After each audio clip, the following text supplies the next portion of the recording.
ओम अज्ञानतिमिरान्धस्य ज्ञानाञ्जनशलाकया सत्स्वरूपमिलितं येन तस्मै श्रीगुरुवे नमः।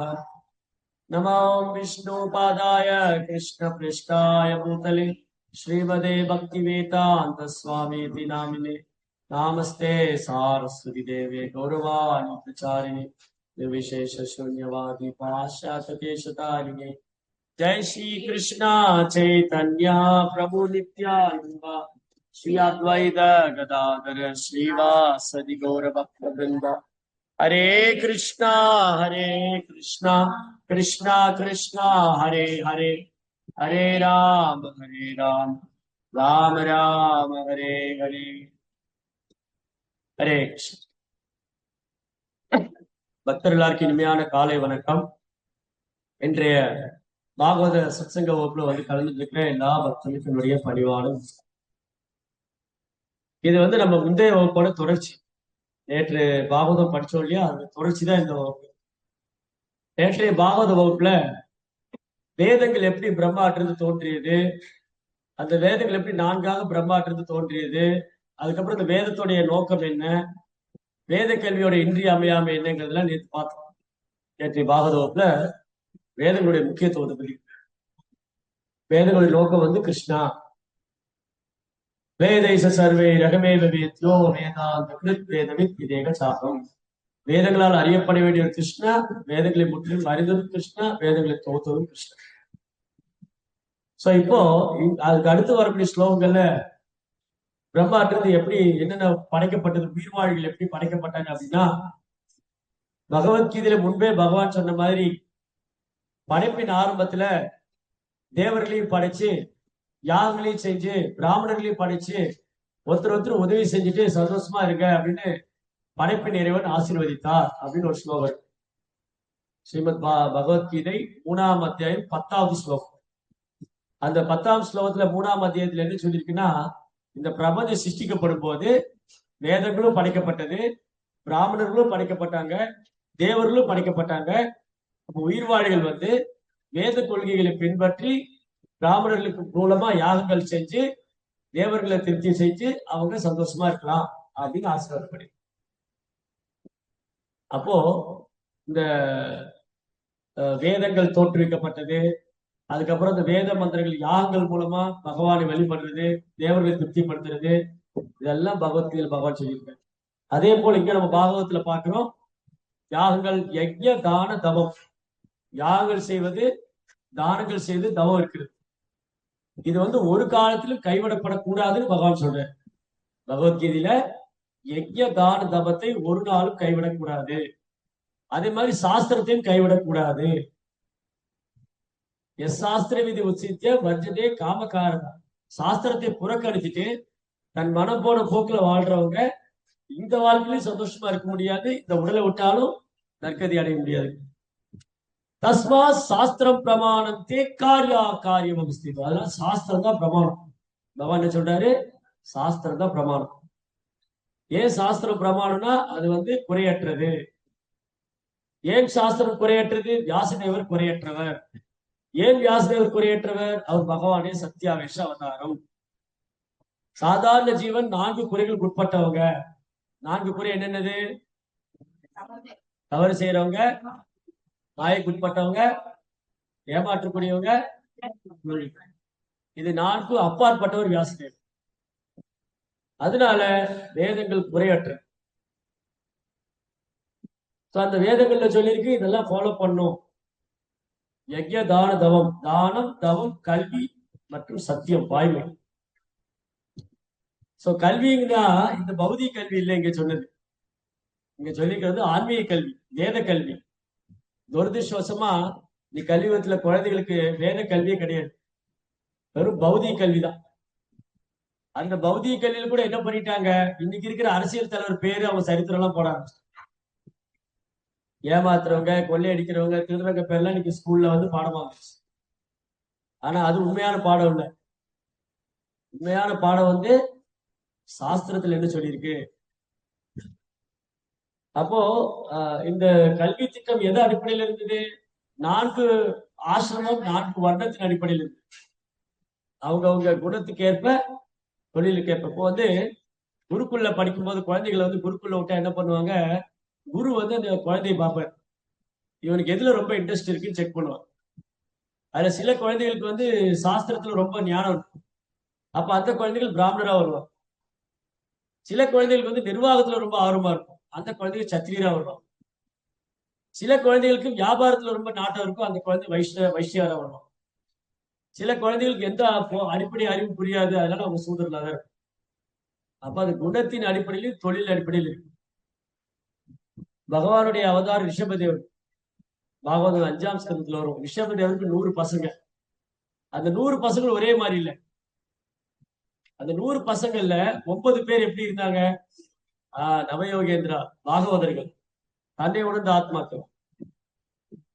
ரிஷபதேவருடைய 100 பசங்கள்ல 9 பேர் வந்து நவயோகேந்திரா மகாத்மாக்கள், தன்னை உணர்ந்த ஆத்மாக்கள், தூய ஆத்மாக்கள்.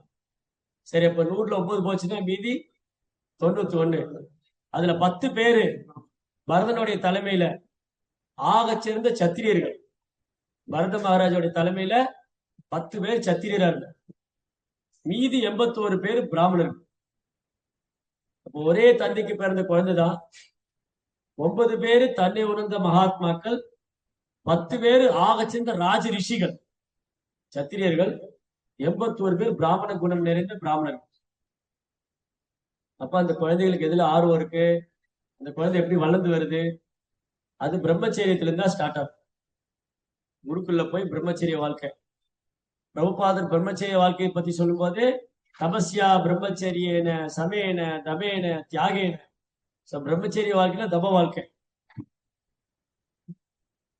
தப வாழ்க்கை என்னது, குரு சாப்பிட சொன்னாதான் இன்னைக்கு பிரசாதம். குருவுக்காக போய் பிக்ஷை எடுத்து வரணும். பிரம்மச்சரிய வாழ்க்கைனா முதல்ல எப்படி ட்ரைனிங் இருக்கும், குருவுக்காக போய் பிக்ஷை எடுத்து வரணும், குருகிட்ட கொண்டு வந்து கொடுக்கணும், குரு சாப்பிடுன்னு சொன்னா சாப்பிடணும். அன்னைக்கு குரு சாப்பிட சொல்லல அப்படின்னா மறந்துட்டாருன்னா அன்னைக்கு ஃபாஸ்டிங் விரதம். அந்த மாதிரி இன்னைக்கு பிரம்மச்சாரிகளை பார்க்க முடியுமா? ஒரு வேளை பிரசாதம் இல்லை ப்ராப்ளம் ஆயிடும் இல்லையா? அந்த அளவுக்கு ஹெல்த் கண்டிஷனும் இருக்காது. ரெண்டாவது என்னன்னா, அந்த காலத்துல இருந்த பிரம்மச்சரிய வாழ்க்கை அப்படிதான். பிரம்மச்சரிய வாழ்க்கைனா தப வாழ்க்கை. ஆன்மீக குருட்டு இருந்து கல்வி கத்துக்கணும், குருவுக்கு சேவை பண்ணணும். பிரம்மச்சரிய வாழ்க்கையில ஒரே கோல் தான், ஒரே இலக்கு தான், குருவுக்கும் கிருஷ்ணருக்கும் சேவை பண்ணணும். அதனாலதான் அந்த காலத்துல ராஜாக்களுடைய குழந்தை கூட குருகுலத்துல அனுப்பிச்சிடுவாங்க. பெரிய பெரிய மன்னர்களுடைய குழந்தை என்ன பண்ணுவாங்க, குருகுலத்துல போவாங்க. அவங்க வீட்டுல இருந்து ராஜபோக வாழ்க்கையில அனுபவிக்கிறது இல்லை. அவங்க குருகுலத்துல படிச்சு வந்ததுக்கு அப்புறம் அவனுக்கு ஆட்சி கையில கொடுப்பாங்க. அப்ப அவர் ராஜ ரிஷியா இருப்பார், ஏன்னா அவருக்கு அட்டாச்மெண்ட் இருக்காது. அந்த மாதிரி ட்ரைனிங் இருக்கு. பிராமண குழந்தைங்க சத்திரிய குழந்தைங்க எல்லாருக்கும் ட்ரைனிங். அந்த அவங்களுக்காக அந்த சுபாவத்துக்கு தகுந்த மாதிரி அவங்க ட்ரெயின் பண்ணி அவங்க பர்ஃபெக்டா அது. அப்ப அது நோக்கம் ஒண்ணு இருக்குன்னு இல்லையா? வர்ணாசிரமத்துடைய நோக்கம் என்னது? வர்ணாசிரம தர்ம ஆச்சாரிய புருஷேர பரப்புமான் விஷ்ணு ஆராதனை பண்ண தோஷக்காரம். வர்ணாசிரமத்துக்கு ஒரே நோக்கம் விஷ்ணுவை திருப்திப்படுத்துறதுதான். அத புண்டி திஜஸ்ரேஷ்டா வர்ணாசிரம விபாகச சான்சிதஸ்ய தர்மஸ்ய சம்சித்தி ஹரிதோஷனம். கிருஷ்ணாவை திருப்திப்படுத்து. அப்போ ஒருத்தர் எந்த வர்ணத்துல இருந்தாலும் சரி, எந்த ஆசிரமத்துல இருந்தாலும் சரி, கிருஷ்ணாவை திருப்திப்படுத்தலாம். நிறைய உதாரணம் இருக்கு சாஸ்திரத்துல, நிறைய உதாரணம் இருக்கு, நிறைய புராணங்கள்ல சரித்திரங்கள்ல இருக்கு. எந்த வர்ணத்துல இருந்தாலும் எந்த ஆசிரமத்துல இருந்தாலும் பகவானை நம்ம திருப்திப்படுத்த முடியும். இப்ப ஈவன் கிருஷ்ணா ஆல்சோ பகவத்கீதையில சொல்றாரு. பகவத்கீதையில பகவான் என்ன சொல்றாரு, மாம்கி பாத்திர விபாஸ்ரித்ய ஏபிஷு பாப்பயோனயா ஸ்திரியோ வைஷ்ய ததா சூத்ரா தேபி ஆதி பராங்க. யார் வேணா என்ன அடையலாம், யார் வேணா என்ன சரணாகதி பண்ணலாம். அது பெண்களா இருந்தாலும் சரி, வியாபாரிகளா இருந்தாலும் சரி, இலிகுலத்துல பிறந்தவங்களா யாரா இருந்தாலும் சரி.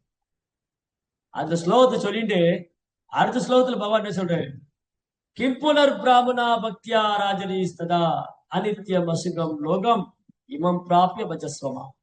அப்படி இருக்கும்போது ரெண்டு ஸ்லோகத்துக்கு கனெக்டிவிட்டி இருக்கு. ஒரு ஸ்லோகத்துல பகவான் சொல்றாரு யார் வேணா என்ன சன்னடிலாம், அது ரொம்ப சாதாரண குலத்துல பிறந்தவங்களா இருக்கட்டும், இந்த வியாபாரிகளாகட்டும், யாரா இருந்தாலும் பெண்களாகட்டும். அப்படி இருக்கும்போது கிம் புனர் அப்படி இருக்கும்போது பிராமணா பக்தியா ராஜரிஷி அப்படி யார் வேணாலும் இந்த சன்னடிலான்னு சொல்லும் போது பிராமணர்களையும் ராஜரிஷிகளையும் பத்தி சொல்ல என்ன இருக்கு? அவங்க ஆல்ரெடி சரணாகதி பண்ணிதான் இருப்பாங்க. சாஸ்திரப்படி வாழக்கூடியவங்க பிராமணர்கள், அது நேர்மையான மன்னர்கள். ஆனா எப்படி பார்த்தாலும் கிருஷ்ணர் சொல்றாரு அனித்யம் அசுகம் லோகம். ஒருத்தர் எந்த குலத்துல பிறந்தாலும் சரி, எந்த வர்ணத்துல பிறந்தாலும் சரி, எந்த ஆசிரமத்துல பிறந்தாலும் அந்த பிறப்பு அனித்யம். இந்த உலகம் அசுகம், அனித்யம் அசுகம் இமம் பிராபிய வஜஸ்வமா. அதனால இங்க பிரச்சனை என்னன்னு சொன்னா, இது புரிஞ்சுக்காம முட்டாள்தனமா பேசிக்கிட்டு இன்னைக்கு இந்த விஷயங்களை புரிஞ்சுக்காம சனாதன தர்மம்னா என்னன்னு தெரியாது, வர்ணாசிரம் தர்மம்னா என்னன்னு தெரியாது, எதன் அடிப்படையில் இருக்குன்னு தெரியாது, ஒண்ணுமே தெரியாம மக்களை வந்து தவறா பேசி சொல்லி கொடுக்கும். அது குறிப்பா நம்ம நாட்டுல வந்து நம்ம ஸ்டேட்ல அதுதான் அதிகமே. நாத்திகர்கள், பகவான் நம்பிக்கையற்றவங்க, பௌதிகவாதிங்க, இவங்க வந்து சாஸ்திரத்தை திரிச்சு பேசி மக்களை வந்து குழப்பி விட்டுரும். அது ஒரு பக்கம். அதனாலதான் கிருஷ்ண உணர்வை பிரச்சாரம் பண்றது ரொம்ப ரொம்ப அவசியம். ஏன் கிருஷ்ண உணர்வு பிரச்சாரம் பண்றது ரொம்ப அவசியம்னா, மக்களை தவறான பாதையில் நடத்துறதுக்கு நிறைய பேர் இருக்கு. மக்களுக்கு தவறான கல்வி, குழந்தைகள் படிக்கிற கல்வியும் தப்பு, அவங்க பாக்குற சினிமா படமும் தப்பு, அவங்க பின்பற்ற சினிமா நடிகர்களும் தப்பு, அவங்க பின்பற்ற அரசியல்வாதியும் தப்பு. இப்படி தப்பான பாதையில போய் தப்பி போயிடும். அவங்க கிருஷ்ணாட்டு ரொம்ப தூரம் விலக்கி வச்சுக்கணும். ஏன்னா இவங்களுக்கே கிருஷ்ணா பத்தி தெரியாது. அதனால இந்த கல்வி திட்டம் வந்து ரொம்ப ரொம்ப இம்பார்ட்டன்ட். அதனால இன்னைக்கு இந்த கல்வி வந்து ப்ரோபார் புத்தகத்துல தான் கிடைக்கும், இஸ்கான்ல வந்தாதான் கிடைக்கும். வெளியே ஸ்கூல்லயோ காலேஜ்லயோ எதிர்பார்க்க முடியாது. நீ குழந்தைகளுக்கு வந்து இந்த கல்வி வந்து வெளியில எதிர்பார்க்கவே முடியாது. பக்தர் சங்கத்துல வந்து ப்ரோபா புக் படிச்சாதான் இந்த கல்வி. அதனால எவ்வளவு தெளிவா இருக்கு, ஒண்ணுன்னா எடுத்து பாத்தீங்கன்னா கிளியரா இருக்கு. இந்த 4 வர்ணத்திலயும் 4 ஆசிரமத்துல இருக்கிறவங்க பகவானுக்கு சேவை பண்ணாரு. அவங்க பகவானை திருப்திப்படுத்தலாம் அவங்க இடத்துல இருந்து.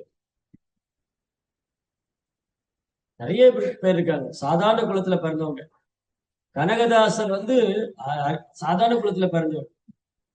அவர் கோயிலுக்குள்ளேயே விட மாட்டேன்ட்டார்.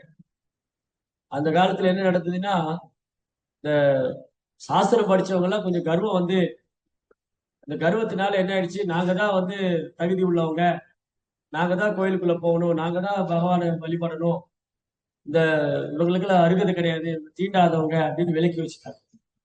கோயிலுக்குள்ள விட மாட்டாங்க. தொக்கமேளா, கனகதாஸ், திருப்பானாழ்வார், நிறைய பேர், எக்கச்சக்கமான பேர். ஆனா முதல் தரமான பக்தர். அவங்க கூட பகவான் எப்படி அன்பு பரிமாற்றம் பண்ணியிருக்காரு.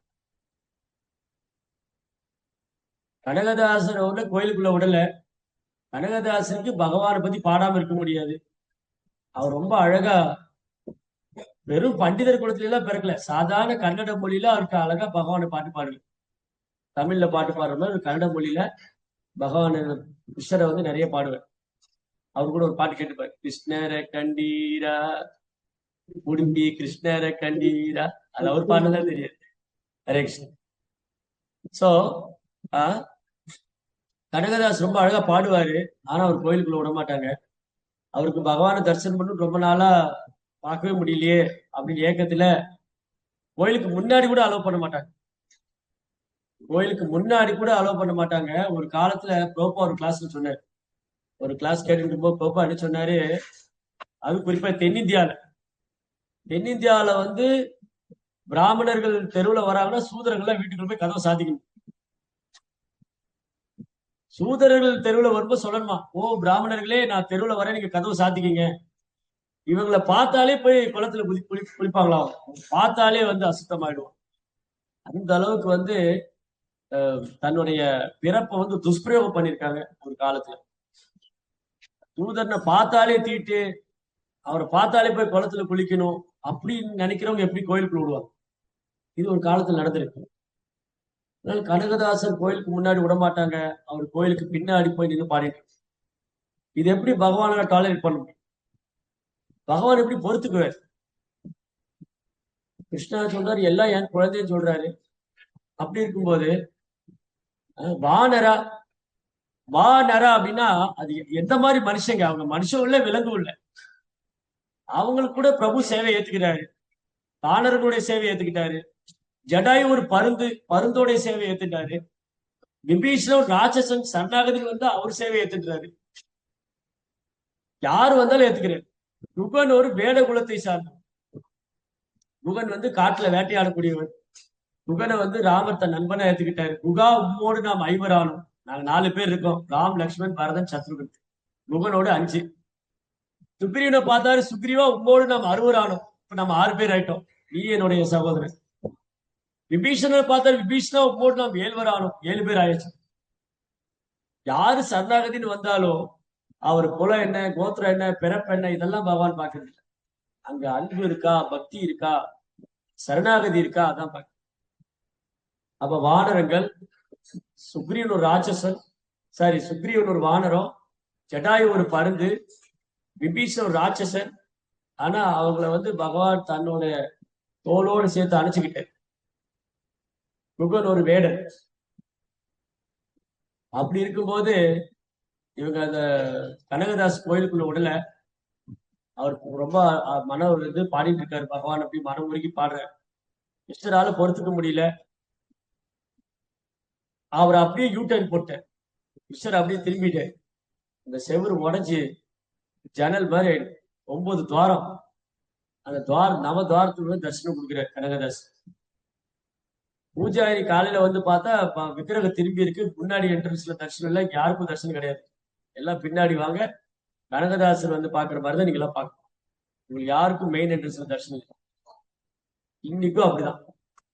இன்னைக்கு போனாலும் அந்த துவாரத்து வழியா தான் கிருஷ்ணரை பார்க்க முடியும். உடுப்பியில முன்னாடி ஆல்ட்டுல வந்து நம்ம ஆல்ட்டுல தரிசனம் பண்ற மாதிரி பண்ண முடியாது.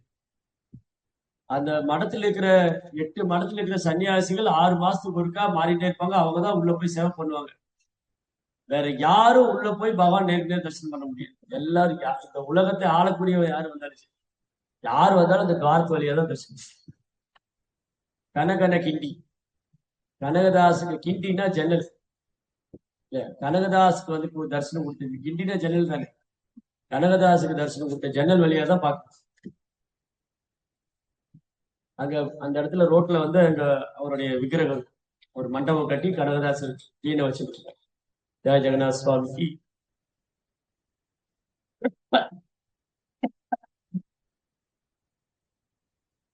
சொக்க மேலேறி கோயிலுக்குள்ள விட மாட்டாங்க. சொக்க மேல வந்து ஒரு கட்டட தொழிலாளி.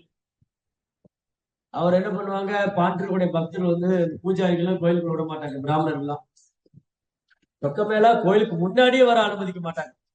ஆனா அவரு பாண்டர்களை வந்து பாடிட்டே இருப்பார் எப்பவுமே. பாண்டுரங்கா பாண்டுரங்கா பாண்டுரங்கா விட்டல விட்டல ஜெய் ஜெய் விட்டல விட்டல விட்டலா. அவருக்கு ரொம்ப நாளா பாண்டரங்கரை தரிசனம் பண்ண ஆசை. எனக்கு கோயிலுக்குள்ள விட மாட்டேன். ஒரு நாள் பாண்டரங்கர் சொன்னாரு, சுக்கமேலா இந்த பூஜாரில கோயில் பூட்டி போனதுக்கு அப்புறம் நீ வா, நம்ம வந்து நான் உனக்கு தரிசனம் கொடுக்குறேன். அது மாதிரி பூஜாரி எல்லாம் கோயில பூட்டிட்டு போனதுக்கு அப்புறம் பாண்டரங்கர் சுக்கமேல கூட ரொம்ப நேரம் பேசிட்டு இருப்பாரு. அப்புறம் ஒரு நாள் பார்த்தா பாண்டவருடைய ஆபரணங்கள்லாம் வந்து கோயிலுக்கு வெளியில இருக்கு. யாரோட வேலை, என்னது இப்படி நடக்குது அப்படின்னு பார்த்தா ஒரு நாள் கண்டுபிடிச்சாலும் சுக்க மேலதான் இங்க வந்து உட்கார்ந்துருக்காரு. அவனை அடிச்சே விரட்டிட்டான், கோயில் பக்கமே வரக்கூடாது. அப்புறம் சந்திரபாகாக்கு அந்த பக்கம் போய் அவர் உட்கார்ந்துருக்காரு. அப்போ அலற, நான் என்ன தப்பு பண்ணேன் பாண்டிருக்கா, நீ தானே என்ன பார்க்க வந்த, நானா உங்க கோயிலுக்குள்ள வந்தேன். சரி அழாத, நான் வந்து துவாதசி தூரம் வீட்டுக்கு பிரசாதம் சாப்பிட வரேன். சொக்கமேலர் வீட்டுக்கு பாண்டிருக்க பிரசாதம் சாப்பிட போவார். அப்போ ஒரு நாள் என்ன நடந்தது, ஒரு பிராமணர் வந்து சந்திரபாகல குளிக்க போனார். அப்போ சொக்கமேலா தன் மனைவிட்ட சொல்றா, பகவானுக்கு பிரசாதம் பரிமாறி போற வழியில் காதுல விழுது அந்த குடிசை வழியா போகும்போது. அப்போ தயிர் பகவானுக்கு பரிமாறும் போது பீதாம்பரத்துல தயிர் சிந்திருக்கும், பகவானுடைய பட்டு பீதாம்பரத்துல. சொக்கமேல திட்டாரு வைஃப, மனைவிய, என்ன பரிமாறு நீ, பாண்டரங்கர் வஸ்திரம் எல்லாம் வீணா போச்சு பாரு, தயிர் விழுந்துருச்சு அதுல. பிராமணனுக்கு கோவம் வந்து சொக்க மேல எனக்கு என்ன ஒரு அருகத யோகிதை ஒண்ணும் கிடையாது, என்ன துணிச்சல் இருந்தா பாண்டரங்க அவர் வீட்டுக்கு சாப்பிட வருவாரு. அது தயிர் வேற அவர் தோத்தியில விழுந்துருச்சா அப்படின்னு சொல்லி அவரை கூப்பிட்டு 2 அறை விடுவேன். இன்னும் யாரை ஏமாத்த பாக்குறது, பாண்டரங்க ஓ வீட்டுக்கு சாப்பிட வந்தார். அன்னைக்கு கோயில்ல போய் பார்த்தா அவருக்கு தோத்தி பூரா தயிரா பாண்டரங்களுடைய பீதாம்பர வஸ்திரம். அப்போ இவங்க புரிஞ்சுக்கவே இல்லை சுக்கர் மேலோட பக்தியை. அதுக்கப்புறம் அவர் அடிச்சு விரட்டி விட்டாங்க. அவர் எங்க போய் கட்டட வேலை பண்ணும்போது அந்த கட்டடம் இடிச்சு போய் அவர் உடலை விட்டுருவார். உடனே நாமதேவர் ஒரு பக்தர் தேடிட்டு வருவார் சுக்க மேலாள. நாமதேவர் வந்து அவரும் சிறந்த பக்தர் பாண்டரங்கர் மேல.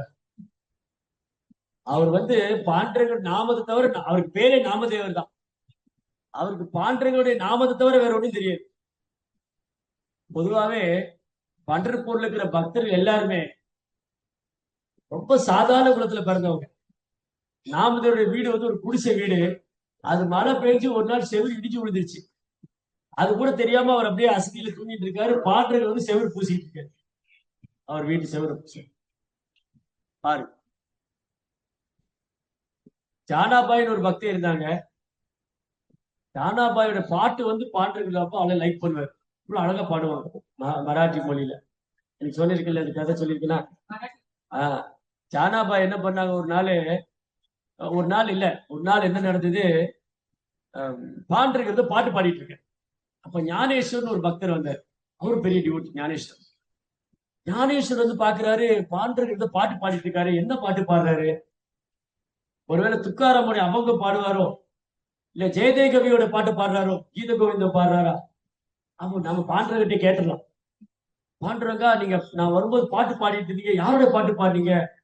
ஜெயதேவோட ஜெயதேவ கோசாமி கீத கோவிந்தம் பாடுனீங்களா, இல்ல துக்காராமுடைய அமங்கம் பாடுனீங்களா, என்ன பாடுனீங்க? அவர் சொன்னார், ஜானாபாயோட பாட்டு பாடிட்டு. அது யாருப்பா ஜானாபாய்? ஜானாபாயோட பாட்டு பாண்டரங்கர் பாடுனதா சொல்றாரு. அப்ப எந்த மாதிரி பக்தி அவங்கள பார்க்கணும்னு ஆசைப்பட்டேன். ஞானேஸ்வர் போறாரு ஜானாபாய் பாக்குறதுக்கு.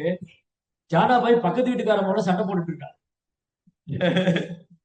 ஜானாபாய் அது இன்னும் இருக்கு. நீங்க போனீங்கன்னா மகாராஷ்டிரல போனா ஜானாபாய் வந்து உரல்ல கோதுமை அரைப்பாங்க.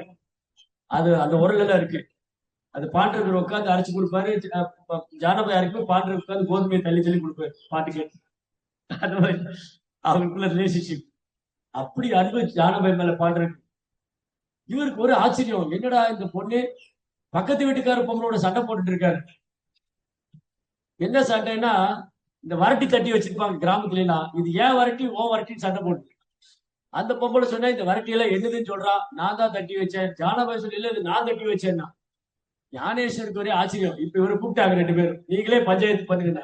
என்ன வம்பா இருக்கு, நான் ஒரு சாது என்ன கூப்பிட்டு பஞ்சாயத்துல உட்கார வச்சிருக்காங்க, அது பொம்பளை சண்டையில் நான் எப்படி பஞ்சாயத்து பண்ண முடியும்? 2 பொம்பளை சண்டை போட்டு இருக்கா, நான் எப்படி பஞ்சாயத்து பண்ண முடியும்? கேட்கவே மாட்டாங்க. 2 மாதாஜி சண்டை போட்டா யார் சொன்னாலும் கேட்க மாட்டாங்க. அப்புறம் பாகவதேவர் சொல்றது, இவரு ஞானேஸ்வர் என்ன பண்ணாரு, யோசிக்கிறார் என்ன பண்ணாரு. ஜானாபாய் சொன்னா, ஜானாபாய் பாக்குறாரு, ஜானாபாய் பாட்டுல வந்து பாண்டரங்கர் கேட்டுட்டு இருந்தாரு, இந்த மாதிரி வரட்டிக்கு சண்டை போட்டுட்டு இருக்காரு. இப்ப ஜானாபாய் சொன்னா, கேட்டாரு, ஜானாபாய் இது எப்படி ஓ வரட்டின்னு சொல்லுவாரு. அவர் சொன்னா, ஜானாபாய் அந்த வரட்டியை உடைச்சு காதுல வைங்க. இந்த வரட்டியை 2 எடுத்து உடைச்சு காதுல வைங்கன்னா, அந்த வரட்டியை உடைச்சு காதுல வச்சா, விட்டலா விட்டலா விட்டலா விட்டலா ஜெய ஜெய் விட்டலா ஜெய ஜெய் விட்டலா விட்டலா விட்டலா பாண்டுரங்கா பாண்டுரங்கா பாண்டுரங்கா. அந்த வரட்டியில இருக்கிற ஒவ்வொரு சாணும் பகவானி நாமத்தை. அப்பதான் ஞானேஸ்வர் கண்ணீர் வந்துச்சு. ஜானாபாய் வீட்டு சாணமே வந்து பகவானை புகழ் பாடுதுன்னா ஜானாபாய் எப்படி பக்தி பண்ணிருப்பாங்க. அதனாலதான் பாட்டு அவங்க பாட்டு பாடிட்டு. துக்காராம் கதை நடந்தது. சரி, துக்காராம் இல்ல, சொக்கமேளா. சொக்கமேளா பார்க்கலாம்னு சொல்லி நாமதேவர் வர்றாரு. சொக்கமேலர் வந்து அவ்வளவு பாண்டர்கள் மேல அன்பு இருக்கிறவரு. இந்த முட்டாள்களை என்ன பண்ணாங்க, அவர் அடிச்சே வரட்டிதான் கேள்விப்பட்டார். அவர் வந்து தேடுறாரு பண்டிர்பூர்ல, எங்க சொக்கமேளான்னா. எல்லாம் சொன்னா அவரை வந்து அடிச்சு விரட்டியே விட்டாங்க அவரை. அவர் கோயிலுக்குள்ள உடல அவரை. சரி, எங்க இருக்காரு அவரு? அவர் பாவம் சந்திரபாகா அந்த பக்கம் போயிருந்தாரு. அது கட்டட வேலை பண்ணும்போது இடிச்சு போய் அவர் இறந்து போயிட்டு தான் கேள்விப்பட்டோம், என்னாச்சுன்னு தெரியல. அப்ப நாமதேவர் அந்த கட்டடத்துக்கு போற, அந்த கட்டடத்துக்கு போனா ஒரு ஒரு கட்டடம் வந்து இடிச்சு பாதி வேலை போய் இடிச்சு விழுந்திருக்கு. சொக்க மேல எங்க இருக்காருன்னு தேடுறாரு. சத்தம் மட்டும் கேக்குது. விட்டலா விட்டலா விட்டலா விட்டலா பாண்டுரங்கா விட்டலா பாண்டுரங்கா பாட்டு கேக்குது. இந்த பாட்டு எங்க கேக்குதுன்னு அப்படியே உள்ள போயிட்டே இருக்காரு. அந்த ஒரு கல்லெல்லாம் விளக்கிட்டு போனா ஒரு கல்லா விளக்க சத்தம் அதிகமாயிட்டே இருக்கு. கடைசியில எல்லா கல்லையும் எடுத்தா எலும்பு கூடு இருக்கு. அந்த ஒரு எலும்பு பாட்டு பதில் பாடு. அந்த ஒரு எலும்பு வந்து பகவானை புகழ் பாடிட்டு அப்படி நாமதேவர் கண்ணீரே வந்து அவர் என்ன பண்ணாரு, அந்த சரீரத்தை எடுத்துட்டு வந்து பண்டர்பூர் கோயிலுக்கு முன்னாடி சமாதி பண்ணார். யார் வந்தாலும் சொக்க மேல தரிசனம் பண்ணி தான் பாட்டு தரிசனம் பண்ணணும். வந்து ஸ்டெப் வைக்கும் போது முதல் படியிலே அங்க சொக்க மேல தான் இருக்கு. இப்ப ஏற்பட்ட பக்தனுடைய மகிமை தெரியாம போச்சு. பண்டர்பூர் போனோம்னா சொக்க மேலருடைய சமாதி இருக்கு, பக்கத்துல நாமதேவருடைய ஆல்டர்.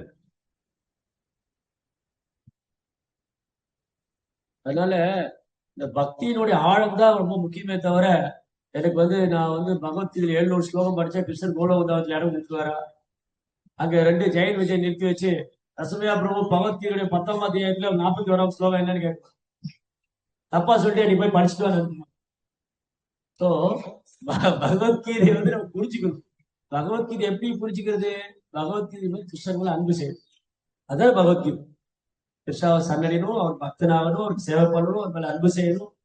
அதுக்கான குவாலிபிகேஷன் பாண்டித்யம் கிடையாது. நான் வந்து சமஸ்கிருதம் தெரிஞ்சிருக்கணும், இதெல்லாம் சப்போர்ட் பண்ணணும்.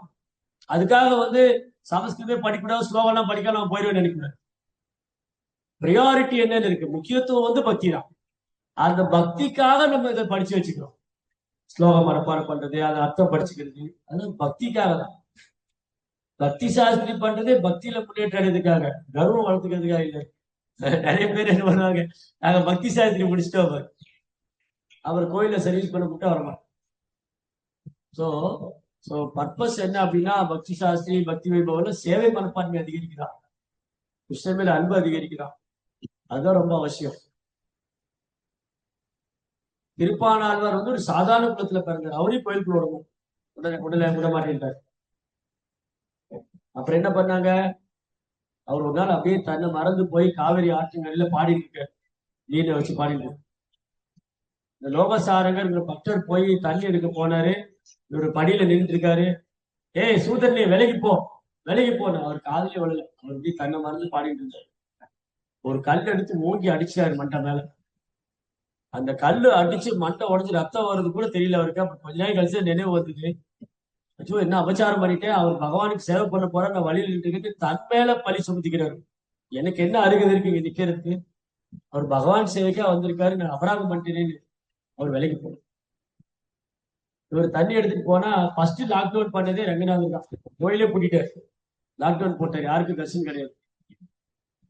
பூஜாரிகள்லாம் போய் என்னாச்சு, ஏன் கோயிலை திறக்க முடியலன்னு அப்புறம் எல்லாம் விரதம் இருந்தாங்க. அப்புறம் ரங்கநாதர் சொன்னாரு, நீங்க வந்து திருப்பானாழ்வாரை வந்து அடிச்சுட்டீங்க, நீங்க ரங்கநாதர் காயவாயிட்டு தலையில பிளட், இனி என்ன அடிச்ச மாதிரி தான்.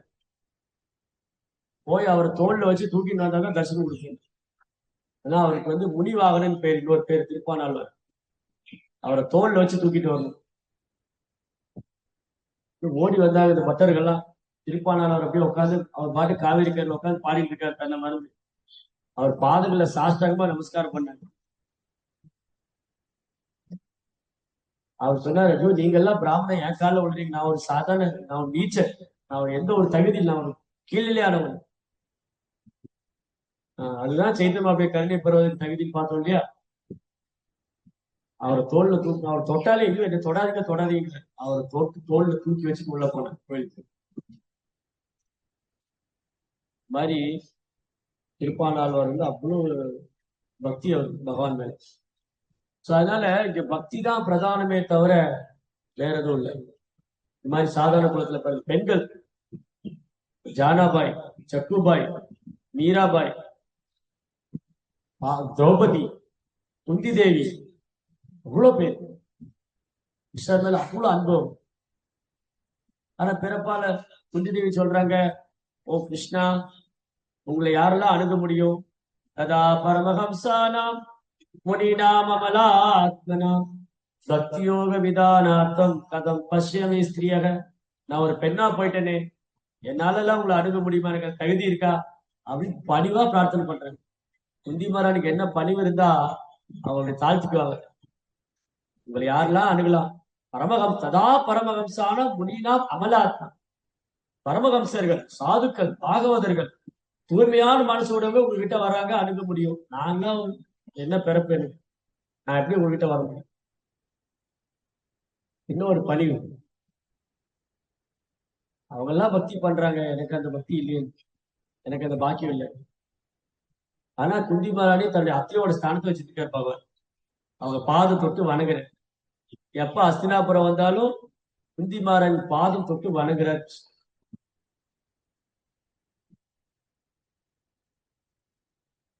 வியாபாரிங்க, துக்காரம் ஒரு வியாபாரி தான், சாதாரண தானிய வியாபாரம் பண்றது. அந்த தானிய வியாபாரம் பண்ணி அதுல என்ன வருமானம் வருதோ அதுக்கு கூட அன்னதானம் பண்ணிடுவேன், பிரசாதம் பண்ணிடுவேன். அப்படி கொடுத்து கொடுத்து எல்லாமே போயிடும். வயல வித்தாச்சு, எல்லாம் வித்து எல்லாம் தானம் பண்ணி ஆஷாட ஏகாதசி வந்து பண்டர்புரத்துல லட்சக்கணக்கான பேர் வருவாங்க. துக்காராம் வரவங்களுக்கு எல்லாம் பிரசாதம் தருவேன். அப்படி கொடுத்து கொடுத்து எல்லாம் ஒண்ணும் இல்லாம போயிடும். வீட்டுல சாப்பிட கூட தானியம் இருக்காது. அவன் மனைவி சொல்லுவா, ஆண்டர்களுக்கு பக்தி இருக்கிறது நல்லதுதான், அந்த வீட்டுல சாப்பிட கூட ஒண்ணும் இல்லையே. துக்காராம் சொல்லுவார், நானா ஒண்ணும் பண்ண மாட்டேங்கிறேன், நான் வேலையெல்லாம் பார்க்க தயாரா இருக்கேன், எனக்கு யாரும் வேலை கொடுப்பாரு. அவன் மனைவி சொன்னா, நான் போய் ஒரு 1000 வராங்க இருந்து பொற்காசு கடன் வாங்கிட்டு வரேன், கொஞ்சம் போய் ஏதாவது தானியம் எல்லாம் வாங்கி வியாபாரம் பண்ணிட்டு வாங்க, அப்பதான் ஏதாவது செய்ய முடியும், வீட்டுல ஏதாவது பண்ண முடியும், அடியார்கள் வந்தா கூட பிரசாதம் கொடுக்க முடியும். அப்போ வந்து ஒரு 1000 காசு தானும் வாங்கி கொடுத்தா. ஒரு கடையில போய் ஒரு வியாபாரிகிட்ட போய் கடன் வாங்கி கொடுத்தாரு.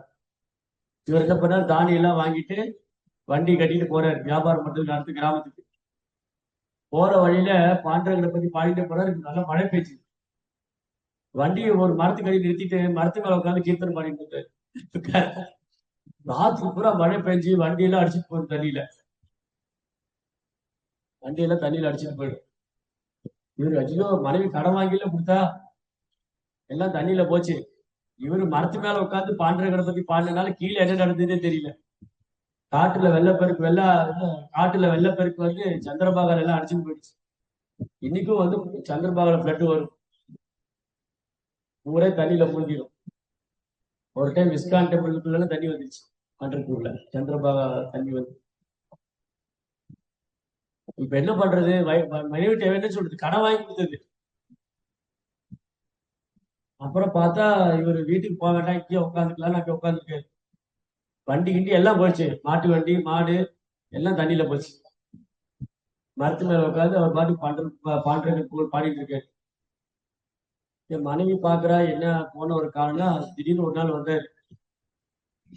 வந்தவரு 2000 பொற்காசு கொண்டு வந்திருக்காரு, டபுள் அமௌண்ட். மனைவிக்கு ஒரே சந்தோஷம். பரவாயில்லையே, கணவர் வந்து பாண்டிரங்க மேடம் பக்தினால நல்லா பகவானுடைய அனுகிரகத்துல இன்னைக்கு 2 மடங்கு லாபம் கொண்டு வந்திருக்காரு. அவங்க சொன்ன, நான் போய் அந்த கடைக்காரன் கடனை அடைச்சிட்டு கொஞ்சம் விருந்து பண்றேன், ஃபீஸ்ட் பண்றேன். இவர் சொன்ன, நான் போய் சந்திரபாகால குளிச்சுட்டு வரேன், நீ ஃபீஸ்ட் பண்ணு. நான் போய் சந்திரபாகால குளிச்சுட்டு வரேன், நீ வந்து விருந்து பண்ணி வைக்கிற. எங்க அம்மா போய் எல்லாம் கடன்லாம் கொடுத்துட்டு மீதி உள்ள காசுல கொஞ்சம் காசுல போய் தானியம் எல்லாம் வாங்கி வந்து சமைச்சிட்டு வெயிட் பண்றாங்க. இவர் காணும், போனவர் வரவே இல்லை. இப்ப விருந்து சாப்பிட வரேன்னு சொல்லிட்டு போனார், வரவே இல்லை. தேடுறாங்க, சந்திரபாகா நதியில போய் தேடுறாங்க, குளிக்க போனாரு. சந்திரபாகா ஸ்நானம் விட்டல நாமதேயம் புண்டரீக தரிசனம் பிரத்யக்ஷம் பரமம். யார் போய் சந்திரபாகால குளிச்சு பாட்டுக்கிற கீர்த்தனை பாடி அவரை தரிசனம் பண்றாலும் மறுபிறவே கிடையாது. போய் தேடுறாங்க, காணோம். ஒரு என்னடா போனாரு மனுஷன், குளிச்சுட்டு வரேன்னு தானே போனாரு.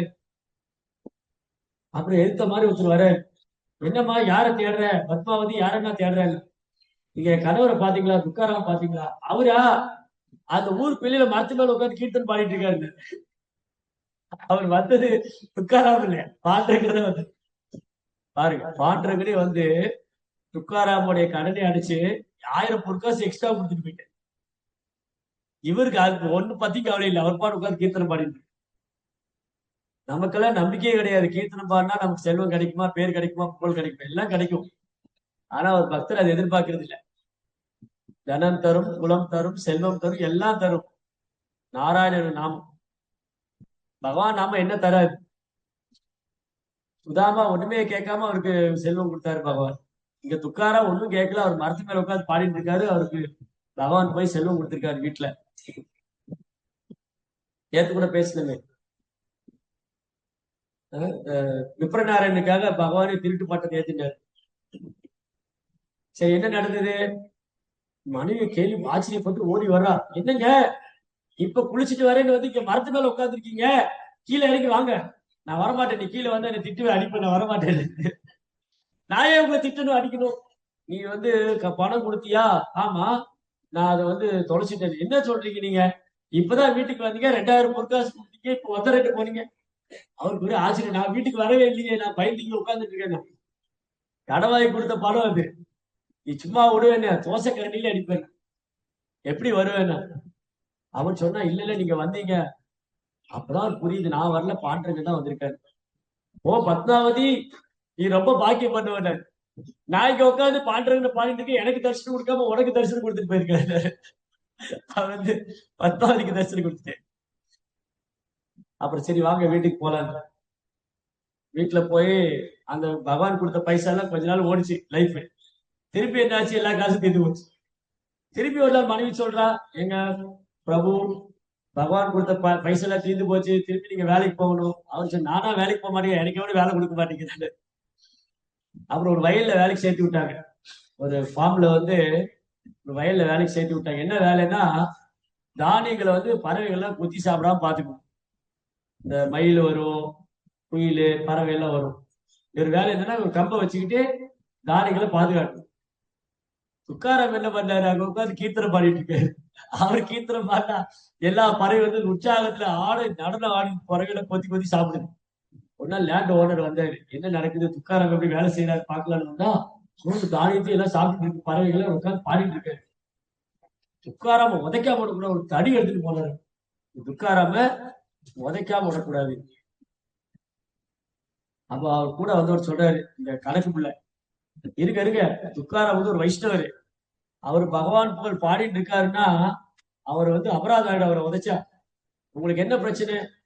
உங்களுக்கு வியாபாரத்துல நஷ்டம் ஆகக்கூடாது, அவ்வளவுதானே.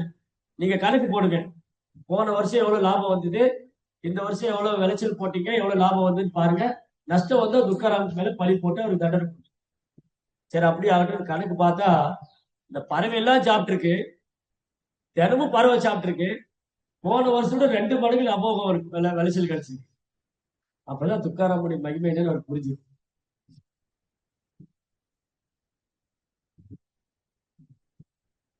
சிவாஜி, சத்ரபதி சிவாஜி வந்து துக்காராம் ரொம்ப இன்ஸ்பயர் ஆனார். ஆனா துக்காராம் வந்து இப்ப பிரார்த்தனை பண்ணல, என்ன வசீதா எடுத்துட்டு. அவர் என்ன பண்ணாரு, ஒரு நாள் நிறைய செல்வம் எடுத்துட்டு வந்தார். துக்காராம் ரொம்ப ஏழையா இருக்காரு, ஒரு குடிசையில வாழ்ந்துட்டு இருக்காருன்னு நிறைய பணம் பொற்காசுகளை எடுத்து வந்து, நான் அவனுக்கு ஒரு அரண்மனை கட்டி கொடுக்குறேங்க. துக்காராம் கேட்டாரு, ஏன் அப்படின்னு. நீங்க ரொம்ப ஏழையா இருக்கு. நான் ஏழை இல்லை, நீதான் ஏழை. யாருக்கு கிருஷ்ண பக்தி இல்லையோ அவங்கதான் ஏழை. யாருக்கு பகவான் மேல் பக்தி இல்லையோ அவங்கதான் ஏழை. யாருக்கு உண்மையான பக்தி இருக்கோ அவன் பணக்கார். அப்படி பார்த்தா நான் செல்வந்தன். நான் வந்து செல்வந்தன். அது மாதிரி சாதாரண குலத்துல பிறந்தவங்க, வியாபாரிங்க, ஸ்திரியோ வைஷ்யா சதா சூத்ரா, அப்படி இருக்கும்போது அப்புறம் கற்றறிந்த பண்டிதர்கள், பிராமணர்கள், ராஜரிஷிகளை பத்தி சொல்லுது. அம்பரீஷர், பரீட்சித், யுதிஷ்டிரர், ஜனகர், எவ்வளவு பேர். அதனால பாயிண்ட் என்ன அப்படின்னா, இந்த வர்ணங்கள் ஆசிரமங்களும் தோற்றுவிக்கப்பட்டதே பகவானை திருப்திப்படுத்துதான். பிரம்மதேவரை அனைத்தும் ஒழுங்குமுறையில் படைத்தார். 4 அங்கங்கள் என்று கூறப்படுது. இவை அதாவது தவம், தானம். தானம் வந்து கிரகஸ்தர் பண்ண வேண்டியது, தவ வாழ்க்கை எல்லாருக்கும் உண்டு. கல்வி வந்து பிரம்மச்சரிய வாழ்க்கை, தர்மத்தை பின்பற்றுவது. இது எல்லாமே வந்து பிரம்மாட்டிலிருந்து தோன்றியது. இதெல்லாம் வந்து 4 பிரிவுகள். இதை பொறுத்து வாழ்க்கை, தொழில் மற்றும் பல்வேறு பிரிவுகளை பொறுத்து 4 அமைப்புகள் இருக்கின்றன. பிரம்மதேவரை அனைத்தையும் ஒழுங்குமுறையாக படைத்தார். சோ பிரம்மாவுடைய திசை என்னன்னா, பிரம்மாவுடைய விருப்பம் பகவானுடைய விருப்பம் தான். பகவான் என்ன விரும்பினாரு? நல்ல சந்ததிகள் வரணும், அவர் கிருஷ்ண உணர்வை பின்பற்றி திரும்ப மீண்டும் பகவான்கிட்ட வரணும். அதுக்கான சூழ்நிலையை பிரம்மா உருவாக்குறார். அதுக்கப்புறம் வந்து இருபிறப்பாளருக்கான உபநயன விழா துவக்கப்பட்டது. இத்துடன் நோக்கம் வேதங்களை ஏற்றுக்கொண்ட பிறகு குறைந்தபட்சம் ஒரு வருடத்துக்கு அவ்விதியை பின்பற்றி பாலுற வாழ்க்கையை முற்றிலும் தவிர்ப்பது, வேதங்களின் கட்டளைக்கேற்ப வாழ்க்கை தொழில் புரிவது, இல்லற வாழ்க்கைக்குரிய தொழிலை தர்மங்களை செய்வது, பூமியில் சிதறி கிடக்கும் தாடிகளை கொண்டு யாருடைய உதவியின்றி வாழ்வது போல. அந்த காலத்துல பிராமணர்கள் அப்படி வாழ்ந்துட்டாங்க. எப்படின்னா நெல் வயல்ல மீதமான தானியங்களை எடுத்து வந்து சமைச்சிருக்காங்க. கிரீடினஸே கிடையாது, பிராமணர் பேராசையே கிடையாது.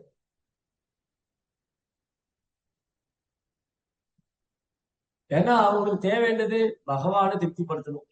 அதனாலதான் பகவானை சார்ந்த வீடு இருக்கு. அக்ரஹாரம், அக்ரஹாரனே கோயில் நடுவில் மட்டும் சுத்தி வீடுகள்.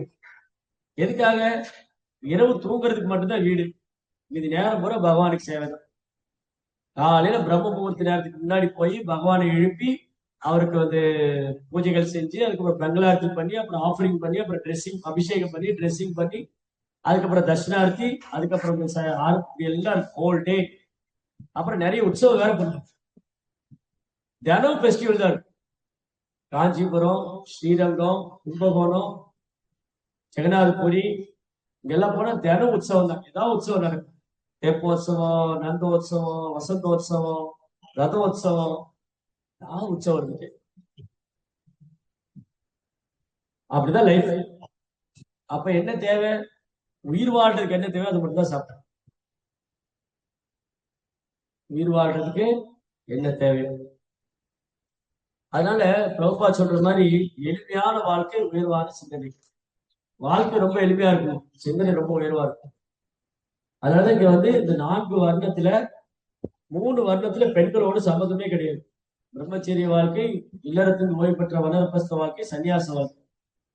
கிரகஸ்தருக்கு மட்டும்தான் அனுமதி இருக்கு. யாரு நைஷ்டிக பிரம்மச்சரி இருக்க முடியாதோ அவங்க கிரகஸ்த வாழ்க்கை, பிரம்மச்சரிய வாழ்க்கையை ஃபாலோ பண்ண முடியாது. பிரம்மச்சரியத்தை பின்பற்ற முடியாதவங்களுக்கு ஒரு சலுகை கொடுத்திருக்கு, இல்லற வாழ்க்கையில போலாம். அது எதுக்காக? கணவன் மனைவி 2 பேரும் சேர்ந்து கிருஷ்ணருக்கு சேவை பண்றதுக்காக, புலன்பு அனுபவிக்கிறதுக்காக இல்லை. அப்ப எல்லா இடங்களையும் புலன்பம் கண்டிக்கத்தக்கது, தண்டனைக்குரியது. அதான் பாபம் சொல்லியிருக்கு, காமேஷ்ய நாந்திரிய பிரீத்தி லாபோச்சி பேயாவதா ஜீவசிய தத்துவ ஜிக்யாசா சொல்லுங்க. மனித வாழ்க்கை புலன்பத்துக்காக அல்ல, கேள்வி கேட்கறதுக்காக. நான் ஏன் கஷ்டப்படுறேன், எனக்கே வயசாகுது, எனக்கே நோய் வருது, இறந்ததுக்கு அப்புறம் என்ன மறுபிறவி இருக்கா, எப்படி நான் பகவான்கிட்ட போறது, பகவான் யாரு, அவர் எப்படி உணர்வது, இந்த கேள்விகள்லாம் கேட்கலாம். வேற எதுக்காகவும் மனித வாழ்க்கை இல்லை. பிரம்மச்சரிய வாழ்க்கை வாழும் மாணவருக்கு மனித வாழ்வின் முக்கியத்துவம் பற்றி அனைத்து அறிவுரைகளும் அளிக்கப்படுகின்றன. பாத்தீங்களா? சோ ஃபர்ஸ்ட் டீச்சிங்கே அதான். குருக்குள்ள முதல் பாடமே இந்த மனித வாழ்க்கைய பர்பஸ் என்ன சொல்லி கொடுக்கறதா. இன்னைக்கு என்ன சொல்லி தராங்க? இந்த மனித வாழ்க்கையில எப்படி புலன்பாடு வைக்கிறதுன்னு சொல்லி தராங்க. அப்படி தலைகீழ மாறிடுச்சு. இவ்வாறு மாணவர்களுக்கு இல்லற இடைஞ்சல்கள் இருந்து அவர் இல்லற இடைஞ்சல்கள் எழுதிட்டார். ப்ராப்பர் ஃபேமிலி லைஃப் டிஸ்டர்பன்ஸ் தான். இல்லற இடைஞ்சல் இருந்து அவர்கள் விடுதலை பெறுவதற்கான ஊக்கத்தினை அடிப்படையாக கொண்ட கல்வி முறை வடிவமைக்கப்பட்டது. அதனாலதான் நாரத முனிவர் பிரச்சாரம் பண்ணா அவர் சன்னியாசியார். ரச்சயிதர்கள் 1000 பேர் நாரதர் வந்து அப்படியே பிரம்மச்சரி வந்து அப்படியே சன்னியாசி. அதாவது தக்ஷனுக்கு கோவம் வந்து சமைச்சிருவார் நாரதர். அதுக்கப்புறம் பிரியவர்த ராஜா வந்து தவம் பண்ண போனவர் காட்டுக்கு வந்து திரும்ப போவே இல்லை, நாரதுக்குள்ளே இருந்துட்டாரு. அங்க சுயம்பு காத்துட்டு இருக்காரு, எப்ப பிரியவர்தம் வருவாரு அவர் அரியாசத்துல உட்கார வச்சு நான் வந்து ரிட்டையர்ட் ஆகுது. ஆனா பிரியவர்தனுக்கு இன்ட்ரெஸ்டே இல்லை பௌதிக வாழ்க்கை அனுபவிக்கணும். நாரதுடைய கருணையினால பிரியவர்தா வந்து சன்னியாசி பிரம்மச்சரிய வாழ்க்கையில இருந்து அப்படியே சன்னியாசி பண்ணார். அப்புறம் சுயம்பு என்ன பண்ணாரு? போய் பிரம்மாட்ட கம்ப்ளைண்ட் பண்ணல, ரொம்ப வேதனைப்பட்டார். இந்த மாதிரி என் பையனை வந்து நான் தவம் பண்றதுக்காக அனுப்பிச்சேன், நாரதுடைய அசோசியேஷன்ல அவர் வந்து இன்ட்ரெஸ்டே இல்லாம போச்சு அவருக்கு ஃபேமிலி லைஃப்ல. நான் ரிட்டையர் ஆகணும், எப்படி ரிட்டையர் ஆகுதுன்னு நான் வந்து ஓய்வு பெறணும். ஆனா நீங்க தான் வந்து இந்த ப்ராப்ளத்தை சால்வ் பண்ணும். ஏன்னா நாரதர் உங்க சீடர், நீங்க சொன்னா கேட்பாரு. அப்போ பிரம்மாவே வர்றாரு. பிரம்மா சுயம்பு மனு வந்துட்டு அவங்கள பார்த்துட்டு நாரதர் எந்திரிச்சு நமஸ்காரம் பண்ணாரு. பிரியவர்தன் நமஸ்காரம் பண்ணாரு. அப்போ பிரம்மா சொன்னாரு, பிரியவர்தா நீ திரும்ப போகணும், அவங்க அப்பா வந்து ரிட்டையர் ஆகணும், அப்படி நீ கொஞ்ச காலத்துக்கு அப்புறம் திரும்ப வந்துக்கலாம். கொஞ்ச நாள் ராஜ்யம் பண்ணிட்டு அதுக்கப்புறம் திரும்ப வந்துக்கலாம். அதான் படிச்சுட்டு ரொம்ப ஆச்சரியமா இருக்கு.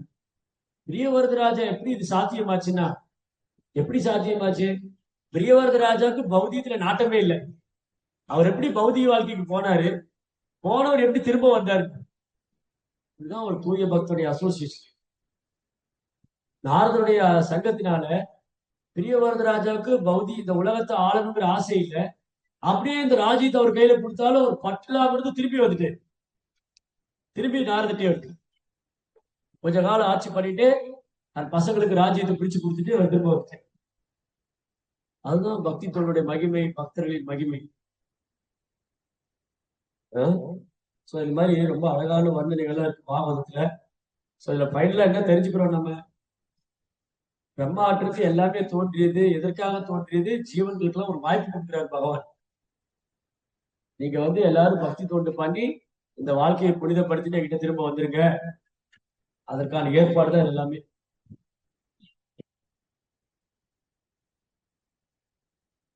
பகவானுக்கு திரும்ப போகணும். அதுக்கு வந்து பகவான் உதவி செஞ்சுட்டே இருக்காரு. இந்த விரதத்தினை ஏற்றுக்கொள்ள இயலாதவர்களுக்கு மனைவியுடன் இல்லற வாழ்வினை வாழும் அனுமதி அளிக்கப்படுகிறது. யாராவது பிரம்மச்சாரியத்தை ஃபாலோ பண்ண முடியாதவங்களுக்கு கிரகஸ்தாசிரமம் அலோவ் பண்ணுது. சோ கிரகஸ்தாசிரமத்துல வந்து கிருஷ்ண பாசி நம்ம சீரியஸா எடுத்துக்கலைன்னா திரும்பி நம்ம ஜட உலகத்துல மாட்டிக்கணும். கணவனுக்கு மனைவி மேல பற்றுதல், மனைவிக்கு கணவன் மேல பற்றுதல், இந்த பற்றுதல் தான் நம்ம அடுத்த பெரிய காரணம் அப்படின்னு. அதனால பற்றுதலை துண்டிக்கணும். அந்த பற்றுதலை எப்படி துண்டிக்கிறது? சிந்தந்தி கோவிதா தஸ்ய கோணக்குரிய கதாரதி. பகவான் லீலைகளை கேட்பது மூலமா சாதுக்கள் சங்கத்துல, பக்தர்கள் சங்கத்துல வந்து பகவான் மேல பற்றுதல் அதிகரிக்கும். பகவான் மேல பற்றுதல் அதிகரிக்க பௌதிக பற்றுதல் தானா பரம் திருஷ்டுவா நிவர்த்ததே. விஷயாவினிவர்த்தந்தே நிராகாரச தேகினா ரசோவல்யம் ரசோபியஸ்ய பரம் திருஷ்டுவா. கிருஷ்ண உணர்வை நம்ம அனுபவிச்சு பழகிட்டோம்னு வச்சுக்கோங்களேன், இந்த பௌதிக வாழ்க்கையில பற்றுதல் வர. நாமத்தை வந்து பகவான் நாமத்தை அனுபவிக்கணும், சேவை அனுபவிக்கணும், பக்தர்கள் சங்கத்தை அனுபவிக்கணும், எல்லாத்தையும் அனுபவிக்கணும். பாகவதம் இதெல்லாம் அனுபவிச்சு நம்ம லயிச்சிட்டோம்னா இந்த ஜட உலகத்துல கவர்ச்சி நம்ம இருக்காது. அதனால இதுல வந்து நம்ம சீரியஸா வந்து எடுத்துக்கணும். கிருஷ்ணகால்ஸ் வந்து தீவிரமா எடுத்துட்டா அந்த அளவுக்கு நமக்கு பகவானுடைய அனுகிரகத்தை வந்து நம்ம அனுபவிக்கலாம், உணரலாம், ரியலைஸ் பண்ணலாம். கரெக்ட். தன்ராஜ் ஸ்ரீமத் பாகவதம் கி ஜெய், ஸ்ரீ பிரபுபாத் கி ஜெய். ஏதாவது கேள்விகள்?